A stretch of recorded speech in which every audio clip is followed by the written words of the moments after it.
आज चाहिँ हामी पाइथन अपरेटर्सहरुको बारेमा हेर्छौं र यसको बेसिक्स नलेजहरु बेसिकदेखि फाउन्डेसन बनाएर जान्छौं र सेटअप क्वेशन नि बिस्तारै प्र्याक्टिस गर्छौं है। अब यहाँ हेर्नु मैले एउटा फाइल बनाएको छु अपरेटर्स.py र यो अपरेटर्सहरु भन्नाले खासमा के भन्छ जस्तो म्याथमेटिक्समा अपरेसन गरिन्छ नि। अब यो एउटा दुईटा नम्बरलाई प्लस गर्नु भने नि म्याथमेटिक्समा अपरेसन गर्नु भनेको जस्तै हो है।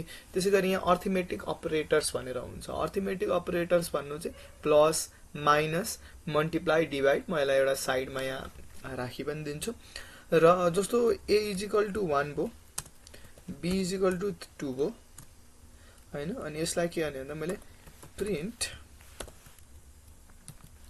a + b गरे a + b अनि त के भो भन्दाखेरि ल ए रन गरे यहाँ कति आयो भन्दा 3 आयो।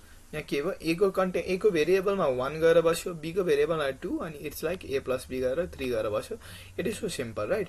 त्यसैगरी माइनस यो मल्टिप्लाई यो डिभाइड गर्ने यो सबै के हुन्छ भन्दाखेरि अर्थमेटिक अपरेटर्स हुन्छन् है। अनि अर्को के हुन्छ भन्दाखेरि असाइनमेन्ट अपरेटर भन्ने एउटा हुन्छ। असाइनमेन्ट भन्ने चाहिँ इक्वल टु यो इक्वल टु छ नि यो इक्वल टु ले चाहिँ के गराउँछ भन्दाखेरि यसमा लगेर 2 को b मा लगेर 2 को भ्यालु हाल्दिन्छ। यो असाइन गरेको हो नि त। सो असाइनमेन्ट अपरेटर एउटा प्लस र 2 पनि भइन्छ। अब यहाँ मैले b = मैले नभए प्लस अनि = 10 लेखेर यहाँ के भयो भन्दाखेरि b को भ्यालु जति छ त्यसमा चाहिँ 10 प्लस गर्दियो। अब b को भ्यालु नयाँ आएर बस्छ के। मैले यहाँ मुनि अब प्रिन्ट b गरे भने के हुन्छ भन्दाखेरि नयाँ b को भ्यालु आउँछ। अब यहाँसम्म जस्ताको त्यस्तै भयो। a को भ्यालु 1 2 को भ्यालु b a + b गरे यहाँ 3 भयो। अब प्लस इक्वल भने असाइन b को भ्यालु जति थियो त्यसमा चाहिँ 10 प्लस गरेर राख्थ्यौ भने b को भ्यालुले 12 भयो। अघि 2 थियो प्लस 10 गरेर यहाँ 12 भयो अनि प्रिन्ट b गर्दा यहाँ 12 आयो के। यसरी बुझ्नु पर्यो। यो असाइनमेन्ट अपरेटर्स आर लाइक जस असाइन गर्नको लागि। अर्को कम्प्यारिजन अपरेटर्स हुन्छ। यो बेसिकली भोलिपर्सि हामी लुप पढ्ने बेलामा कन्डिसन पढ्ने बेलामा एकदम काम लाग्छ गर्ने बेलामा। अब असाइनमेन्टमा के हुन्छ भन्दा यसले चाहिँ आन्सर ट्रु अर फल्स मा दिन्छ क्या। जस्तो मैले यहाँ a = 1 भनेर अब यसले के गरे भन्दा चेक गरेर राख के। जस्तो मैले यहाँ a = चाहिँ 1 गरेर हैन। अनि यहाँ मैले अब प्रिन्ट a गरेर प्रिन्ट a = 1 हेरौ नि त एकछिन यसलाई म उडाइन्छु। a को भ्यालु चाहिँ 1 छ अनि यहाँ ट्रु दियो के। यसले चेक गरेर राख्छ के।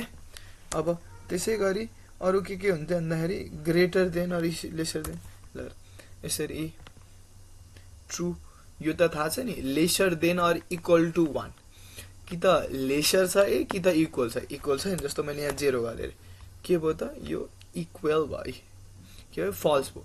a is lesser than or equal to 0 हो त। a के 0 भन्दा सानो नभए इक्वल छ त छैन नि 1 भने त ठुलो।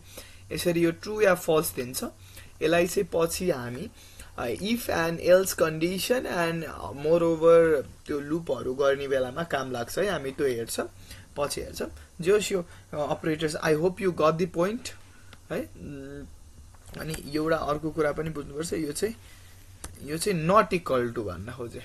यो अब इक्वल टु ले चाहिँ के हुन्छ भन्दाखेरि यो 0 सँग इक्वल छ भने ट्रु दिन्छ नभए फल्स दिन्छ हैन। अब यो नट इक्वल टु ले चाहिँ के दियो त हेर्नु ट्रु। मतलब not equal to a is not equal to 0 भने a को भ्यालु 1 छ is not equal to 0 a को भ्यालु यहाँ 1 बाहेक जे राखे पनि ट्रु आउँछ।